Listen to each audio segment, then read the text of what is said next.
He moves in next door with a huge dog. What happens next to the elderly widow and her cat?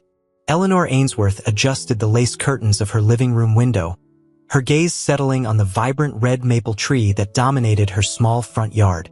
It was autumn in Havenwood, Pennsylvania, a town that embraced the changing seasons with an almost theatrical flair.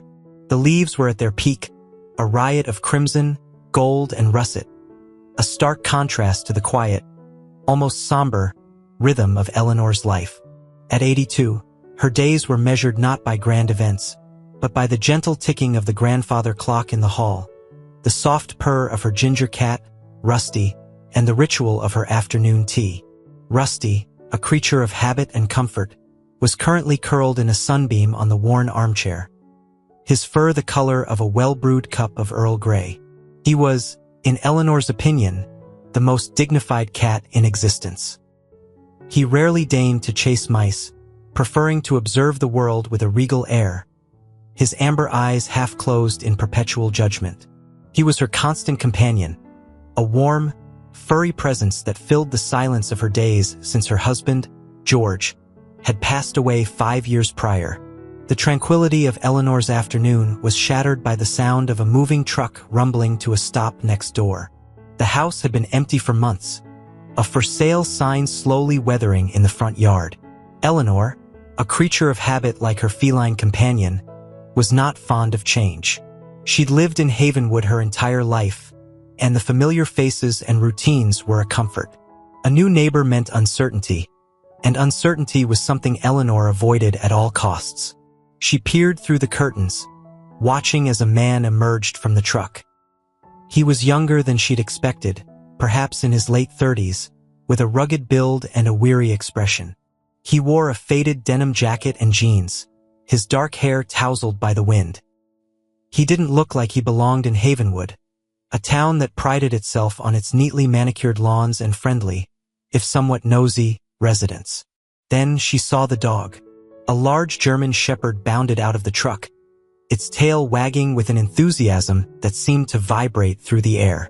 The dog, a magnificent creature with a thick, black and tan coat, immediately began to explore its new surroundings, sniffing at the base of the maple tree and marking its territory with an air of authority. Rusty, disturbed from his nap, rose from the armchair, his fur bristling.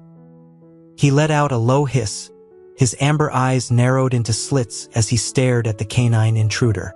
The German shepherd, catching sight of the cat, stopped its exploration and let out a deep bark, the sound echoing through the quiet street. "Max, quiet!" the man called out, his voice firm but not unkind. He attached a leash to the dog's collar and pulled him back towards the house. "Sorry about that," he said, offering Eleanor a sheepish smile. "He's just excited." Eleanor offered a tight, polite smile in return. "It's quite all right," she said, her voice a little shaky. She wasn't used to dealing with large, boisterous dogs. Or new neighbors, for that matter. The man introduced himself as Daniel Carter. He explained that he'd recently moved from Philadelphia, seeking a quieter life after some life changes. He didn't elaborate, and Eleanor didn't pry. She was a private person herself, and she respected the privacy of others. Over the next few days, the initial tension between Rusty and Max showed no signs of abating. Every time Eleanor let Rusty out into the backyard, Max would be there, patrolling the fence line, barking and growling. Rusty, in turn, would arch his back, hiss, and retreat to the safety of the porch. Eleanor found herself constantly on edge, worried about a potential confrontation between the two animals. Daniel, to his credit, tried his best to keep Max under control.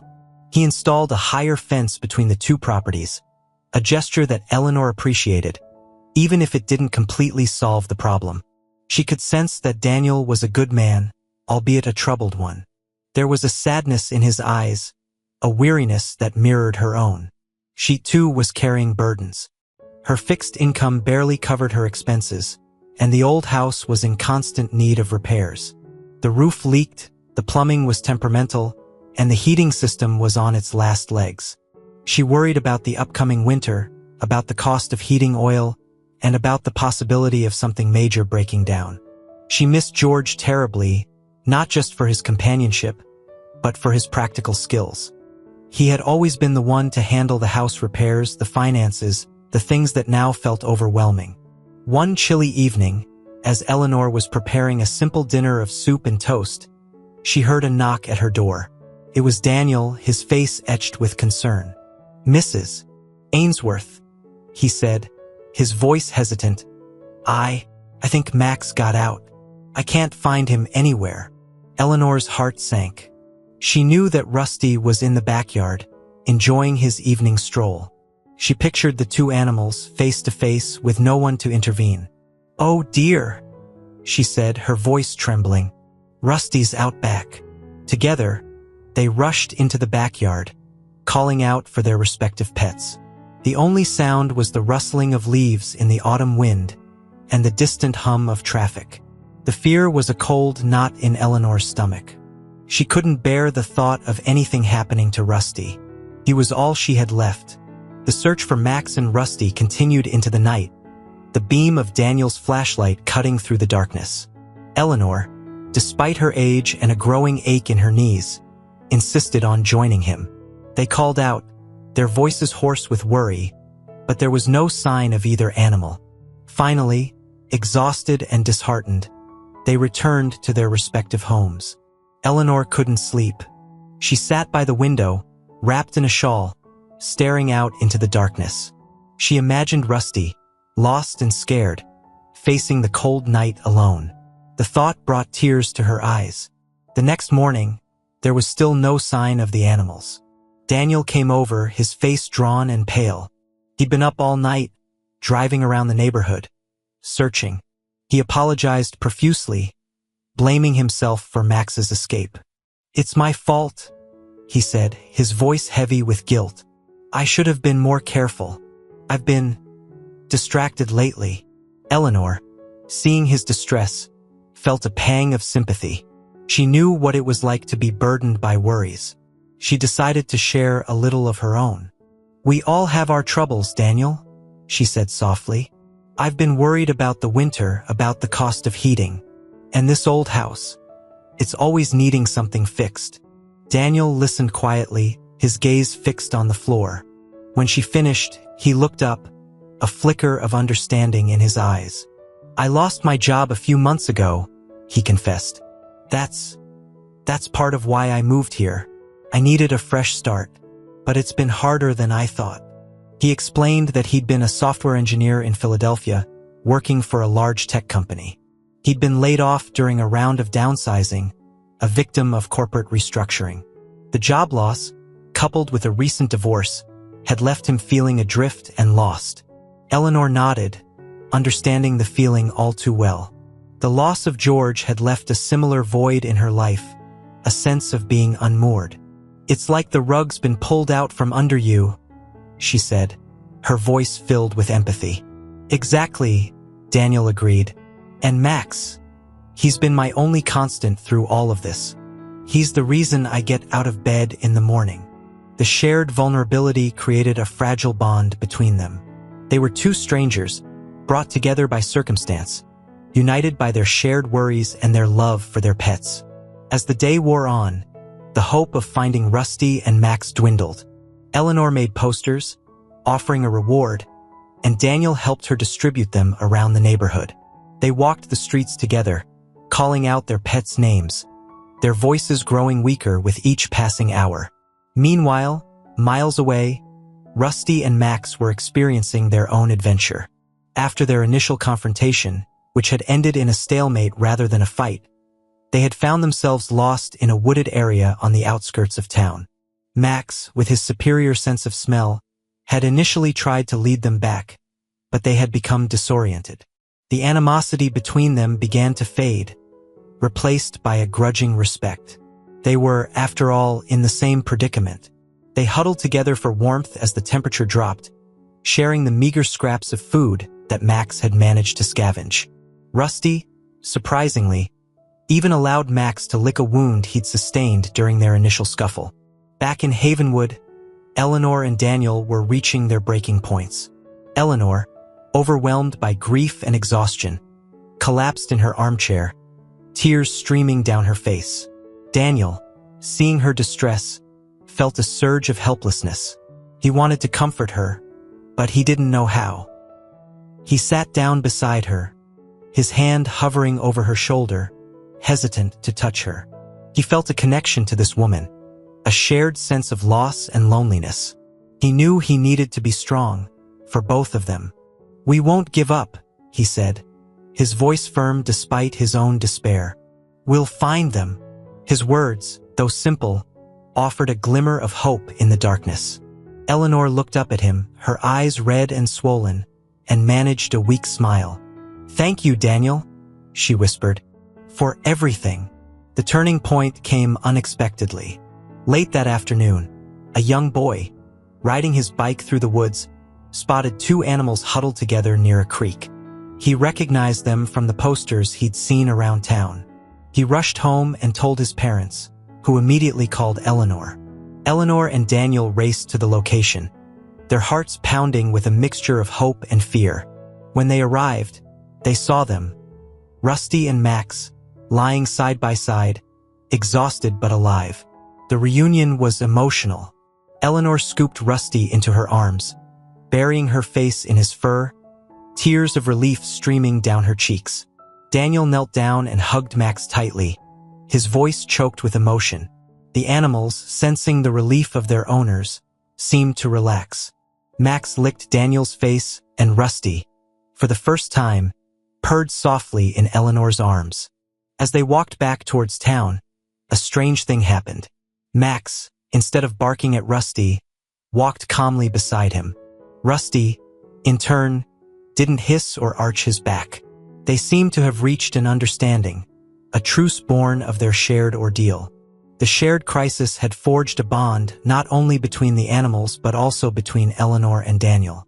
They had faced their fears together, supported each other through their darkest hours, and emerged stronger on the other side. But the crisis wasn't over. A few days later, as a fierce autumn storm raged outside, Eleanor woke up in the middle of the night with a sharp pain in her chest. She felt dizzy and disoriented, her heart racing uncontrollably. She knew, with a chilling certainty, that something was terribly wrong. She managed to reach the phone and dial Daniel's number, her voice barely a whisper. "Daniel, help.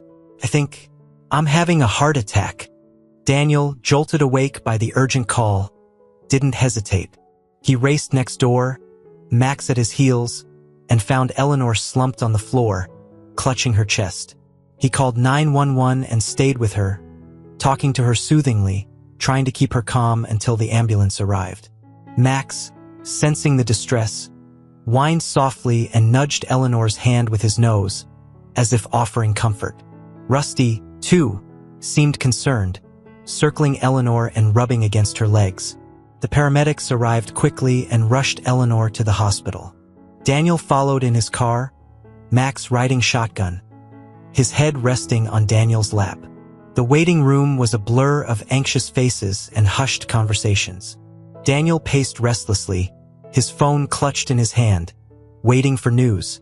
Hours later, a doctor finally emerged, his expression grim. "Mrs. Ainsworth has suffered a mild heart attack," he said. "We've stabilized her, but she'll need to stay in the hospital for observation. She's lucky you got her here so quickly." Daniel felt a wave of relief wash over him. He'd been terrified of losing Eleanor, of losing the one person who had shown him kindness and understanding in this new, unfamiliar town. He visited Eleanor every day, bringing her flowers and books, and updates on Rusty.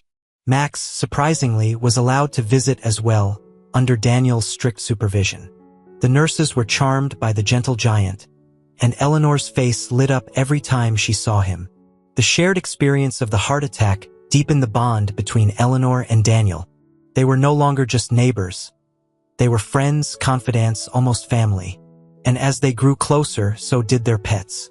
Eleanor's recovery was slow but steady. She returned home after a week in the hospital, weaker but grateful to be back in her own surroundings. Daniel was a constant presence, helping her with groceries, cooking meals and keeping her company.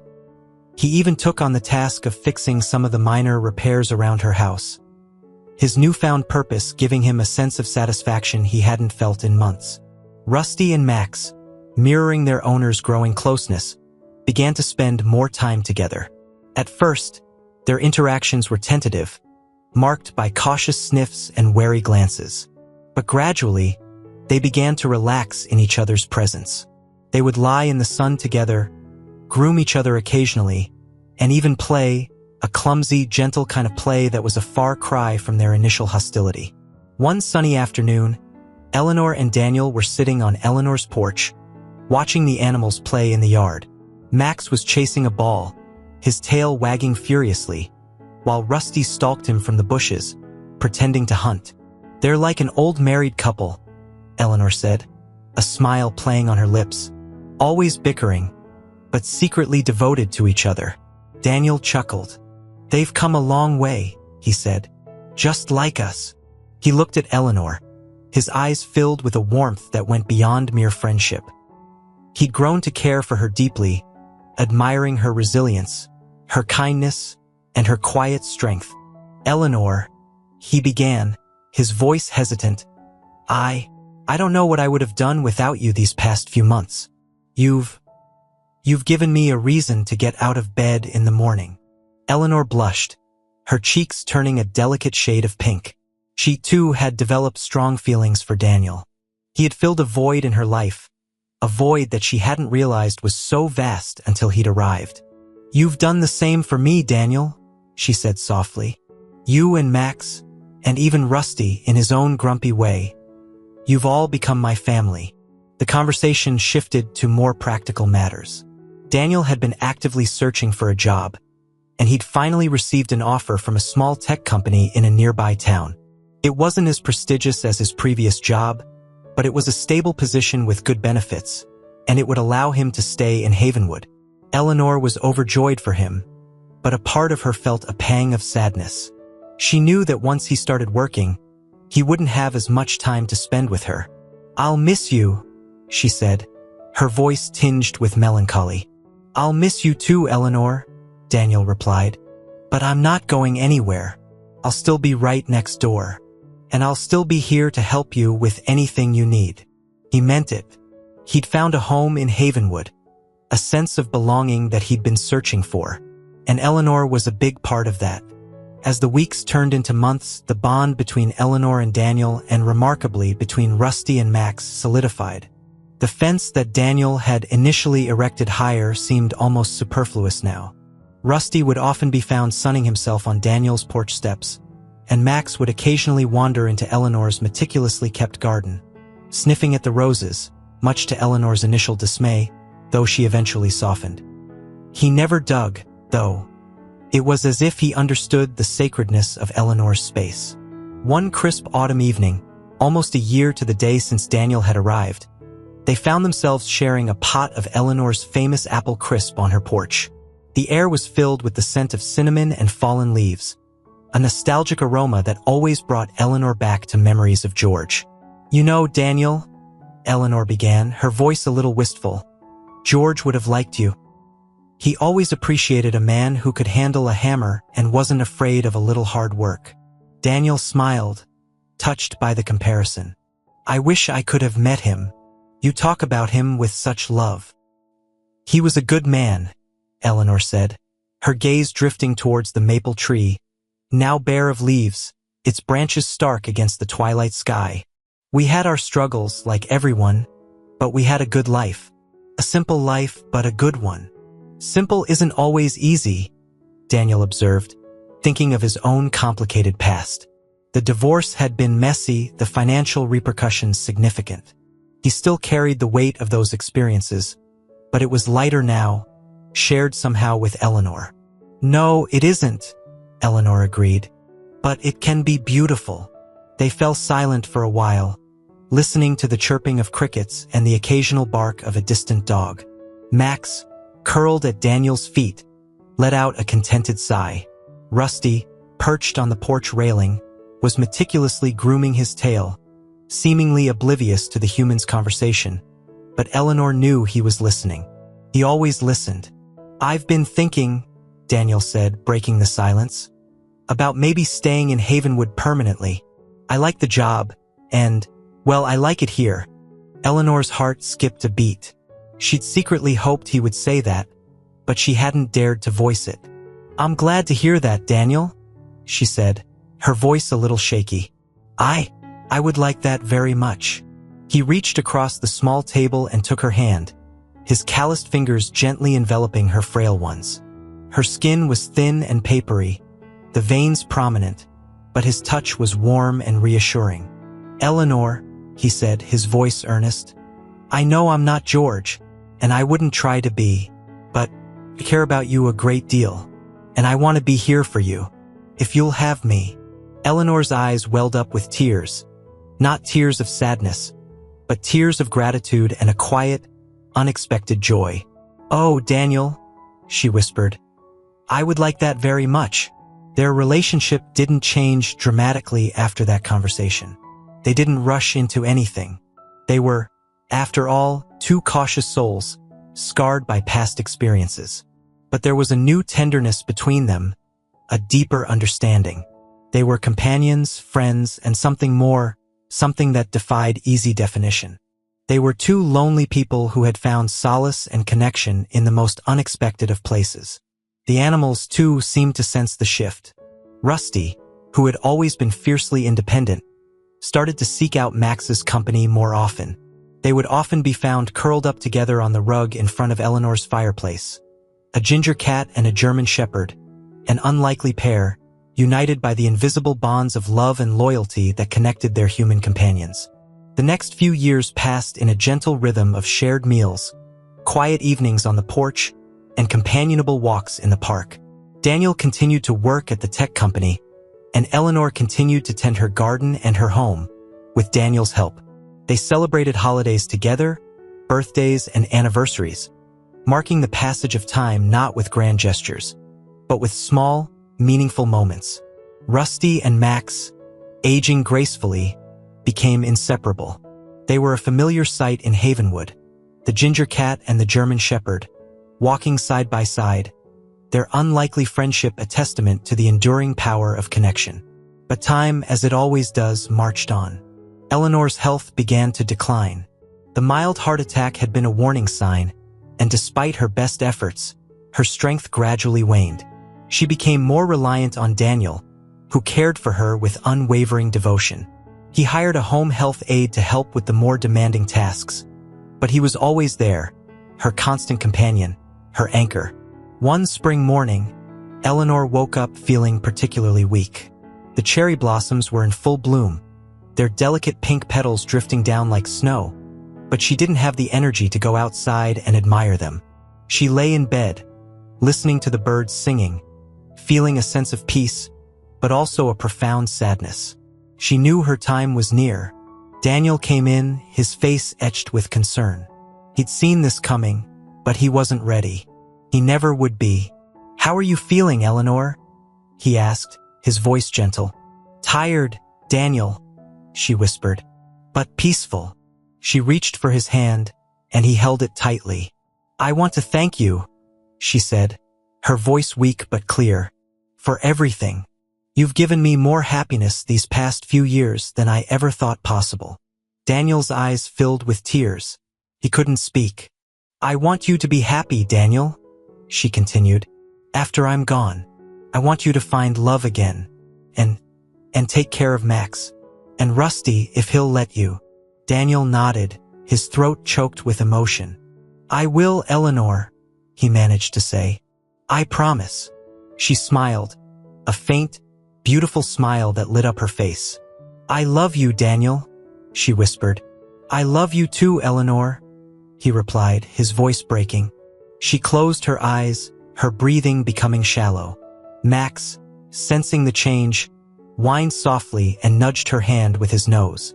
Rusty, who had been sitting on the windowsill, jumped down and curled up beside her on the bed, purring softly.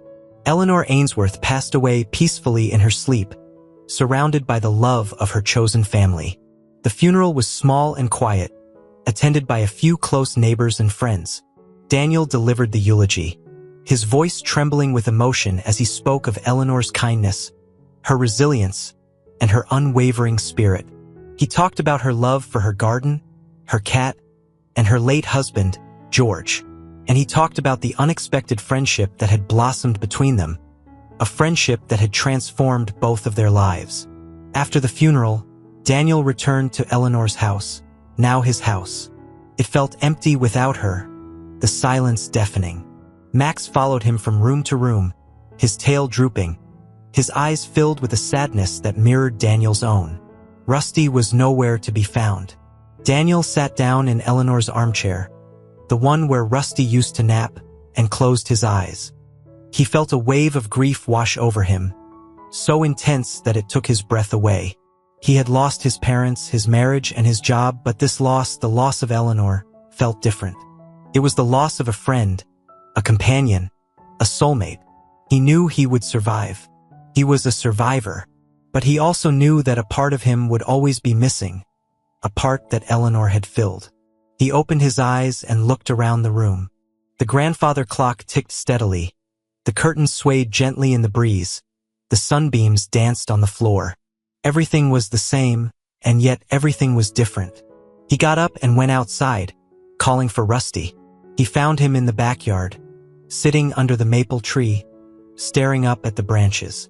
Daniel sat down beside him, and the cat, surprisingly, didn't run away. He leaned against Daniel, his warm fur a small comfort in the vast emptiness. Daniel looked up at the sky, the same sky that Eleanor had looked at so many times. He felt a sense of peace, a sense of acceptance. He knew that Eleanor was gone, but her memory would live on, in the garden she had loved, in the animals she had cherished, and in his heart. He would keep his promise. He would take care of Max, and he would try to befriend Rusty. He would find a way to move forward, to build a new life, a life that honored Eleanor's memory.